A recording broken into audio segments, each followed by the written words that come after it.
কোনো মানুষ যায় তখন আমি তাকে রেসপেক্ট করবো। কীভাবে রেসপেক্ট করবো? যারা ইউনিফর্ম করে তাদের রেসপেকটেশনটা আলাদা, আর যারা সিভিলিয়ান তাদের রেসপেকটেশনটা আলাদা। ওরা বলে সালাম আলাইকুম স্যার, আসসালামু আলাইকুম স্যার, নমস্কার স্যার, অথবা ঠিক আছে ধর্মের সাথে হবে না। সম্মান প্রদর্শন করলে কি আমার সম্মান কমবে? পারবে। সম্মানটা ইউনিফর্মদারিরা কীভাবে করে দাঁড়ানো তো দেখলাম কীভাবে দাঁড়াইতে হয়। আর যখন সম্মান প্রদর্শন করতে হয় স্যাররা আসে তখন এই বাম পাটা উঁচু করে। কীভাবে? আমাকে দেখেন, বাম পাটা উঁচু করে দুই পাটা একসাথে মিলাই দেয়। আর এই যে দুইটা হাত মুষ্টিবদ্ধ অবস্থায় যে প্যান্টের সেলাই আছে না, এই দেখেন প্যান্টের সেলাই আছে, এই প্যান্টের সেলাইয়ের সাথে কানে একদম টাইট করবো।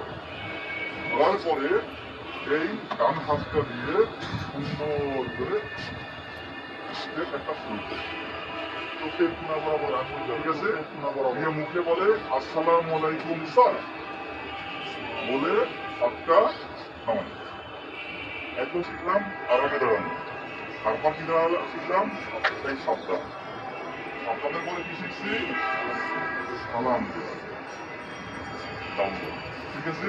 ঠিক আছে, আরামে দাঁড়া।